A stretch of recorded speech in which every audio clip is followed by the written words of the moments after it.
I keep it 100, do it for fun, man, I do it for fun. I really want to dive in today about not only your past, but also where you see the future of marketing going and the evolution of it. But first, kind of walk me through, why did you get involved in the marketing industry in any way? So I've been kind of a serial entrepreneur. So around when I was 22, I probably started my first company, and we did web development during the dot-com era. And also we created file management, because back in the days, a lot of attorneys had libraries where they keep all your documents because there's requirements to do that. So we developed software that would actually be able to put everything into a server, and they can search those files. So we would migrate these massive libraries into more of a server. This was before cloud-based and before all that stuff. So that was one of my first business ventures. And I always said we started the hipster business back in Springfield, Missouri, before there was hipster-type tech companies. So it was right when, you heard all the Elon Musk starting PayPal and all this stuff started happening.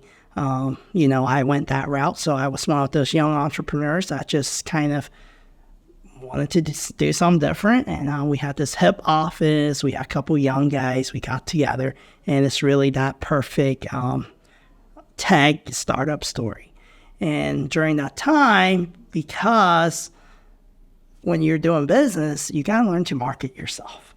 So that's when I started dabbling in different things. And that's when YouTube started. That's when, I don't think Google was even hot back then. It was MySpace. So so I started dabbling in MySpace. And then later on, I bought into a restaurant bar, started a restaurant bar. And that whole business is predicated on social media, because social media was just now taking off.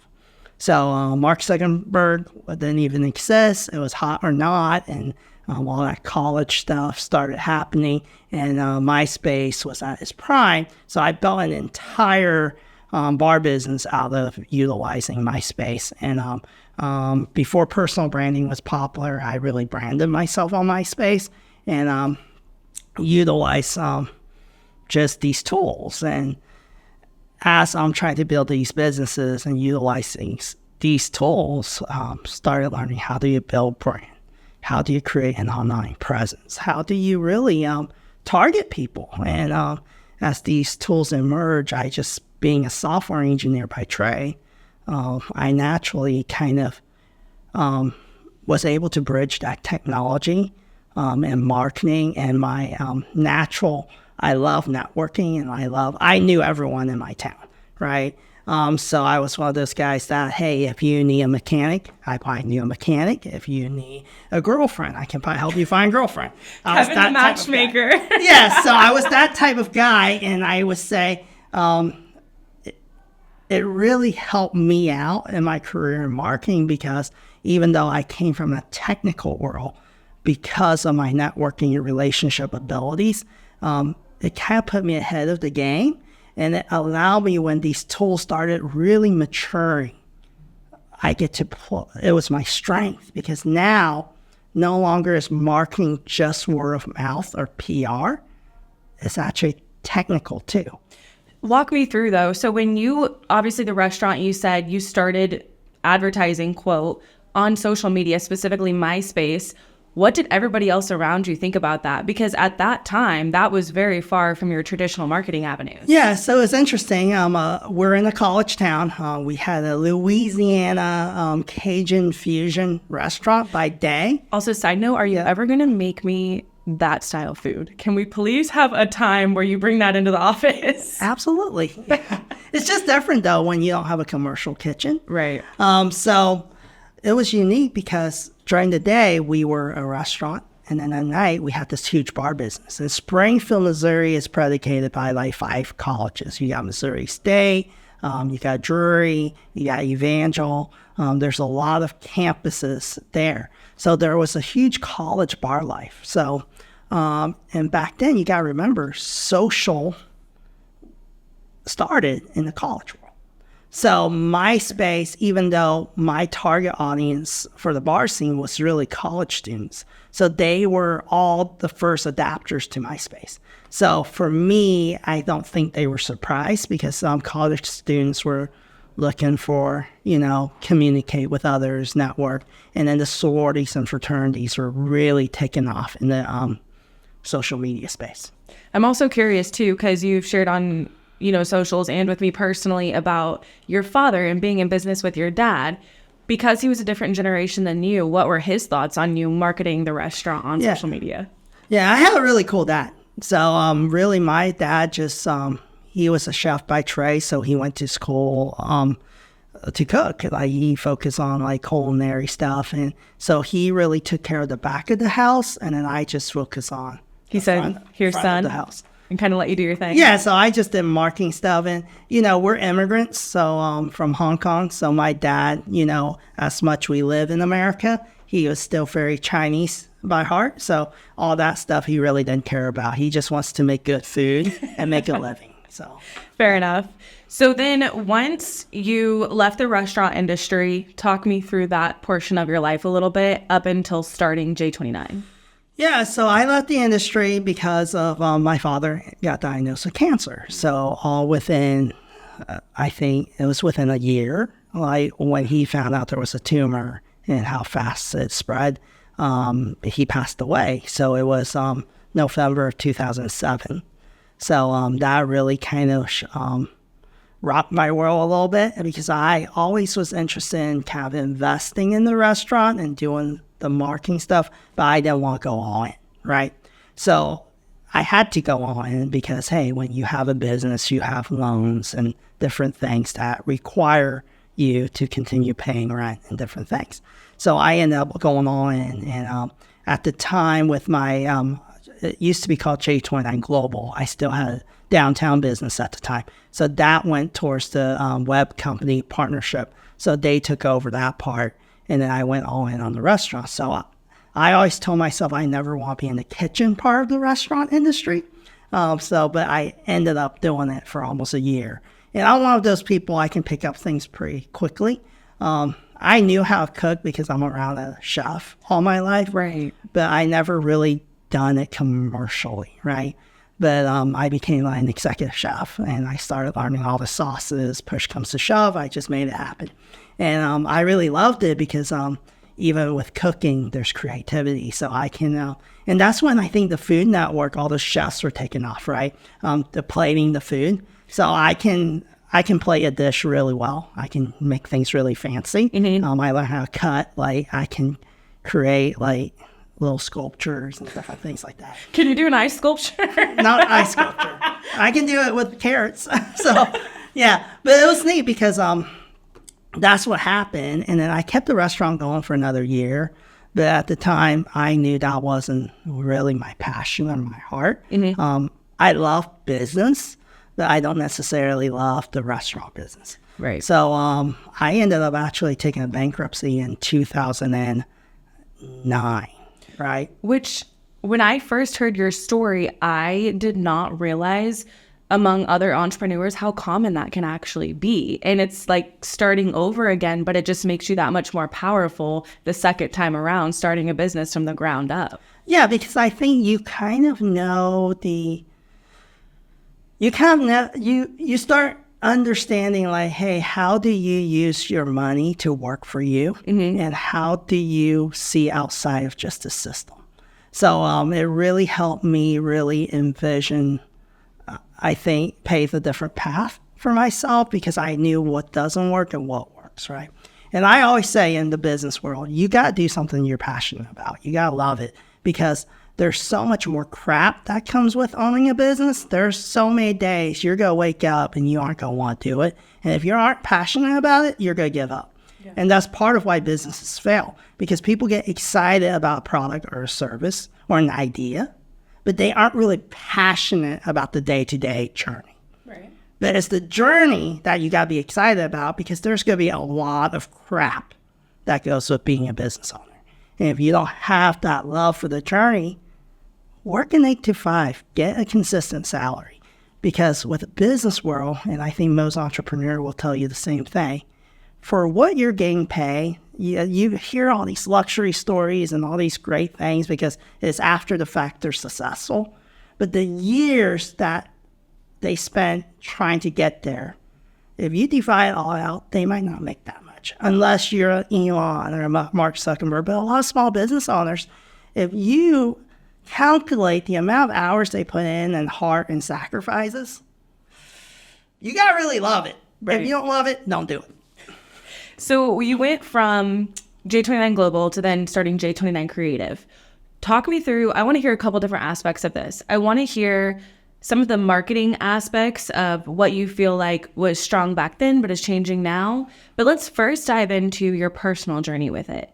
So when you first started, were you prepared for the ups and downs? Because you said this is going to be your second business from the ground up, right? Were you prepared for everything this journey was going to take you on? Or what surprised you the most? So J29 is actually like my third business, right? Third business. So so after the restaurant bar, so I took a bankruptcy. And so during that time after the bankruptcy, I did a lot of things that I probably don't even want to do, right? I ended up working in my uncle's restaurant. I have a 4-year college degree as a software engineer. I didn't want to do that. So I worked in that business. I fried chicken for at least almost a year and a half or 2 years, right? And the funny thing is my uncle had a restaurant inside my university. Oh, in Springfield? Yeah, so it was inside Missouri State. So all my professors are coming, to wait in line and stuff. And I was literally Panda Expressing it. It wasn't like the cool kid job, right? And then I was on covers of magazines because my restaurant did well. So it's like all of a sudden I went backwards in life, right? So I did that. And then from there, I sold cars. I kind of I recruited. I was an IT recruiter because when you get away from the tech industry for 4 or 5 years, what happens is a lot of what you knew from college becomes irrelevant because tech industry moves so fast. Right. So I had to pretty much strategize how do I get back into the driver's seat and get back into the IT world because in my mind, I thought I was going to get back into the software world. Okay. So when you were asking me, okay, how did I transition from J29 Global, which is more IT focused and web dev, into J29 Creative Group? Well, it took almost probably between the restaurant, it was probably another 5-6 year journey back into the driver's seat. Mm-hmm. So really, I did a lot of things I didn't want to do. But I never regret it because from every industry, I got to take away something. Right? Yeah. I can outsell a lot of people because I've been in the crappiest sales job. Car sales suck. You're running into the lot, you're competing, you're commission only. And not only that, every guy that's on the car lot, they're trying to sell that car. So it's almost like, feast or famine. Everyone, as soon as a human lands on the lot, everyone's running out there, right? So I came from a very professional industry, like software engineering for international newspaper. I was head of the software before I ever started any of my businesses. So for me, I went from that to frying chicken to working on a car lot. I did enterprise rent a car. I rented cars for a while. But every industry I took away something. I learned a skill set and now I can apply it every day and I can help apply it to my customers, right? Mm-hmm. Because now I don't just have book knowledge. And I know you work with me and you're like, Kevin, what industry have you not been in?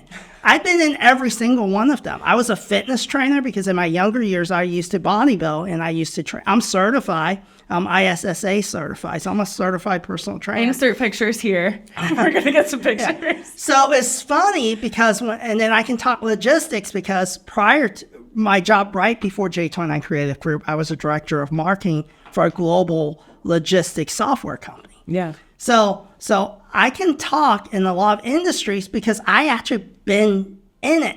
I actually done it. Did you realize that in the moment, or did you realize that once you started J29 Creative Group, you're like, oh, wow, I actually know a lot more about a lot of industries than I even realized? Yeah, I think, as you're talking to people, I think you come across industries and then you're like, oh, that's great because I actually done it. So I think you become a lot more relatable because I think a lot of people have book knowledge. Like, oh, I study marketing. Great, you have a piece of paper. But actually doing marketing or making your business work, like example, I hear this all the time. It would be really cool to open a restaurant.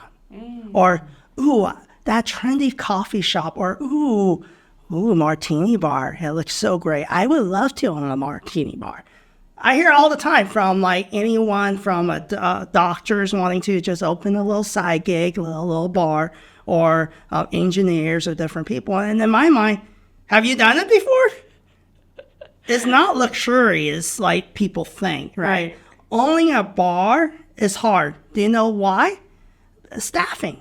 Like a lot of bartenders steal money. So I hear all the time, oh, I'll just open a bar on the side. It'll be my side gig while I'm a doctor full-time during the day. Well, those people go steal the heck out of you, and you're not going to be profitable, and half your staff go drink your alcohol, So people don't think about those things, right? And I think because I've done it, now I can warn people, hey, you might be coming to J29 Creative for marketing, but I also know a lot of inside scoops on actually starting a business and actually doing it. So if you think maybe doing it this way is going to work, I can actually help you and go, hey, put the brakes on, think about it because I've done it, Right. So I think what sets us apart with J29 is I have so much foundation knowledge on starting businesses because I also had a lot of failing businesses. Not every business I had was a win. I had bankruptcy. So that really helped me relate to the people we work with. So when you first started, tell me about the services that you offered. Yeah. So when we first started, I would say we did social media management before other people did social media management. So I think there was a lot of advertising agencies and PR agencies. But a done-for-you model really didn't exist in Kansas City, where we were actually posting on your behalf. But so much of that game has changed and evolved, right? So we did that, and then what else we do? We did web development because I've been doing it so many years. And at the same time, we were documenting our journey. So it's kind of funny because I know Gary Vaynerchuk talks about documenting your journey. Right. So I think he started talking about that about around the same time we started just doing it.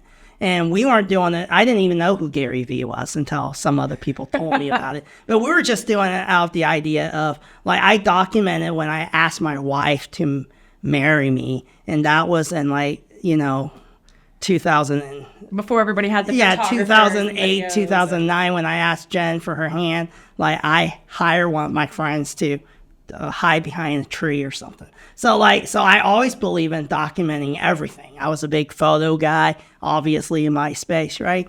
And all that stuff. Yeah. So compared to, and remind me, how many people did you have when you started? It was just you, correct? Yeah, it was just me. I had Jake Hilberhauser. He works for Agora Pulse now, so shout out to Agora Pulse, right? Go Jake, go Agora. Yeah. So, but Jake and I worked together in the previous company, and when I started, it was really that startup story. He show up in my basement and go, "Hey, I want to do this with you." And I was like, I don't know how I'm going to pay you. I can't hardly pay myself, but let's go make some phone calls. So we literally, in the early days at J29, Jen would make us breakfast. And we would start at the same time every morning at, I think, around 8:30. And then we would start cold calling. We made 40 calls a day, each of us, so 80 calls a day. And that's how we started. It's really that startup story. And we were just selling small businesses on social media management and if they need a website. So social media management. Now we have, when you started, it was just you and Jake, right? And of course, Jen too. But now you have... Jake from State Farm. Yeah, shout out to that Jake too. Now you have an entire team of people under you, several employees. You have been at this for almost 10 years now. What do you feel like specifically when it comes to social media are some of the biggest changes and or challenges that you've experienced? Yeah, I think the challenge is more people are doing it. So like back when we started, it was kind of still new. There was people still, I have a website, I'm fine. Mm-hmm. Right? Social media wasn't a necessity. And now I think every business, every corporation, every brand understands I need to be on social media. Right. But then you have everyone and their mother are starting digital marketing agencies, right? Anyone can go, oh, I post a lot on my Instagram and I go viral. Now I'm a social media marketing manager, right? Or, oh, I have this connections because it worked there. But they forget marketing for business is about moving the needle. It's not just about views and virality. And it's very different because every business has a different goal. So it muddies the water a lot. And then people get confused with what's real and what's not. Yes. And I don't know about you, but I'm just going to be so transparent with it. It pisses me off so much when, whether it's other agencies or freelancers, think just because they have pretty metrics, all of a sudden they are the experts at what they do. If they're not helping that business make more revenue and a better profit, they really aren't moving the needle. Therefore, their client is not going to be happy. Yep. And I think what happens too, people don't understand how social media is supposed to work. And they have this false reality of like, even corporations, right? Yeah, we talk about impressions, engagement, and all this stuff. And I talk about this with my team during the early years at J29. Like our first 2 years, we were posting videos of us. Like, I mean, you can go back on our YouTube page and go back to our first video. Like we have a track record. We'll link it. Yeah, we have track record of how bad our videos are. And it was like crickets, right? For the first 2 years, like people are like, why are you even doing that? No one watches your stuff except you and Jake. And, but we made it fun. We were just doing it actually not for the people. We were just doing it for us because now how valuable is that content? Because now I can look back and see where I started. I use it more as a journal entry for myself. But the beauty behind it is it was 2 years cricket and all of a sudden we have one opportunity. And we pick up a large client. Can you share? Yeah. No, I mean, I can talk a little about it. I don't want to share names and stuff. But what was unique is that specific client changed the trajectory of our business, right? So it's really unique because people forget, how do you put value in the connection, right? And that's how, it's no different than billboard. It's no different than going networking, right? I know a lot of people look at these metrics, right? Yeah, you can have thousands of views on posts, right? But out of all those views, if they're not your target audience and they don't do anything, what good is it, right? And it's so hard to measure and then you can't measure that one opportunity. I might have 5 views, but because of that one opportunity, the right viewer, it changed my business. Right. So how do I put dollars and cents in it? And that's why I tell people when it comes to marketing, you have to look at it as not a cost factor, but more as an investment. Are you ready to truly put work into it and invest in the game? Or are you ready to invest in social media, even if you garner nothing back? Because it takes consistency. It's like working out, right? If I work out today and I told you, Steph, tomorrow I'm going to have abs, you're going to laugh at me. It's like, what's Kevin talking about? He's an idiot. Well, surgeries? No, I'm kidding. But that's how a lot of times social media clients are, right? They come to us and go, I'll give you 30 days, right? And you hear it being head of social media. Or, I'll give you 90 days to, show me what you can generate. Mm-hmm. But 90 days is nothing. It's the same as me going, hey, I'm going to come to a personal trainer and I expect abs at the end of the week or even in 30 days when right now I have a belly and I can jiggle with it, So like people forget that. It's a serious conversation that like the reality of marketing is that, We get a lot of jiggling bellies. Jiggling bellies, right? And until they actually hear it, they don't see the value in marketing because, great. Stephanie's posting all this stuff. Caitlin and Kevin, but it doesn't do anything for me. My bank account isn't. And here we've done 3 posts. Yeah. And I can tell you, I am we bootstrapped J29 Creative Group. I had $1,000 in the bank when I started J29. Okay. 10 years later, I can attest to our marketing work. Right. But 8 years ago, it looks like it wasn't doing anything. It was literally Jake and I talking to ourselves on that daily basis. During that 2 years, what kept you going? Because it would have been very easy for you to say, you know what, screw this, I'm done, I can't anymore, I'm on to the next. What made you stay and work through it? We love it. So we were so tired of the corporate 8 to 5. People who really didn't understand, but they have big titles and they have plush jobs. People who are so already, I would say, removed from the reality of their position, right? Yeah. Because they have titles in their corporate positions that they don't understand the grind anymore. So a lot of times their initiatives and their ideas or the products they come up with, it wasn't even brilliant and doesn't even work, right? But it's like a pat on the back to themselves, But we were in it, right? We were in the grind in these working with corporate clients and being in the corporate world. But we got tired of not being heard. And for me, it was more like, hey, when you're an entrepreneur, you have control, of kind of your future, right? And if you have it in you to do it and you love it, then that's what keeps it going. I just love the journey of building businesses. I loved it when I had my restaurant bar. I loved it when I had J29 Global. And I love it now. For me, I thrive in the stress and I thrive in just all the fast-paced changes. So we've covered quite a bit about the past and then the current of J29. I want to hear about where you see J29 in 3 years from now. Yeah, J29 is unique. For me, it's always been I just love the people. I get to wake up every day and work with people I actually enjoy seeing.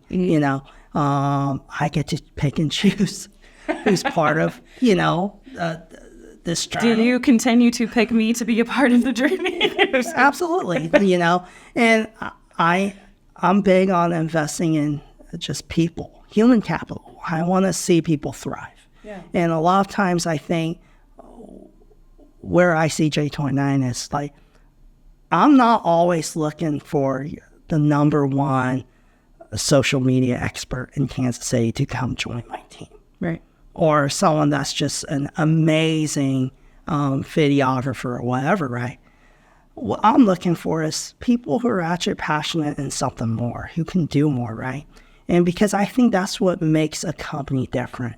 Because you hear these Steve Jobs stories, you hear these different founder stories, right? Where it's just a bunch of mishaps that got together and it became a brilliant company. Yeah. That's why I see J29 every day. We might not look the prettiest or the best, or maybe speak to myself. Stephanie's a lot prettier than me. So, but I told Jake back then when we started, I want to be that little company in the corner that does, $6 to $8 million in business, right? Yeah. And for me, it's hey, how can we stay a boutique, but do something great, do something amazing? And I really care for our clients. I really want to see them win.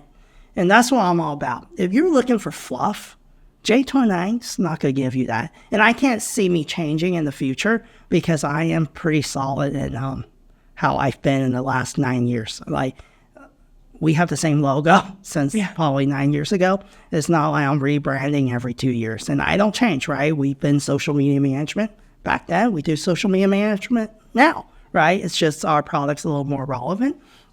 But for us, it's doing the exact same thing, but doing it better, adapting to the future, maybe incorporating AI, maybe VR. I'm very big on tech. How do we tie tech together? We're now HubSpot partners. How do you bridge that end to end, right? From beginning to the end of the funnel, right? Because I feel sales and marketing now is kind of that line is starting to be crossed, right? Used to, marketing is marketing, sales is sales. But now it's kind of, hey, those lines are crossing, same with technology. So how do we take a holistic approach to everything? So, earlier you shared with us about your dad and how he was very cool, and I know how much your dad meant to you. Mm-hmm. If your father was here today, and I know he's with you in spirit, what do you think he would tell you? What do you think he would say about the journey that you've been on? I think my dad would be really proud of me. So we've always been, as a family, we're kind of like the underdogs, right?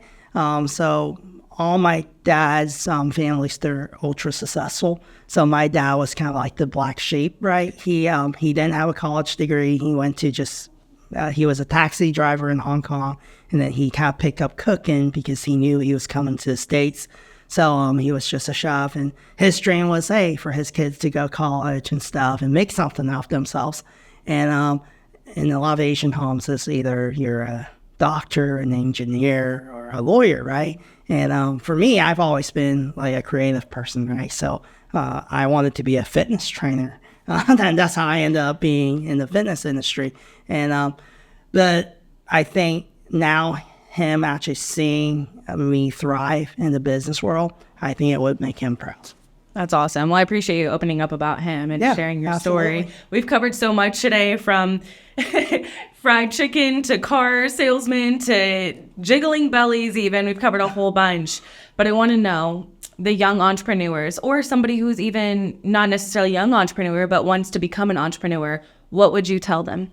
Be consistent. But you owe it to yourself, not always where you work, right? To really give your all. Because I look at it, when I sold cars, I was the top car sales guy. When I fried chicken, I did a really good job at frying chicken. I always gave my best, and it's not because of who was my boss, right? I didn't do it for them. I didn't care for some of the people I work for, right? But I owed it to myself because it goes back to personal brand. I want people to go, that's Kevin Kwok's work. And for me, for young people, sometimes I don't think we value. You got value doing it because of you. You got to do it for yourself. And that's so important because you'll take it with you for the rest of your life. Do it for fun, man, I do it for fun.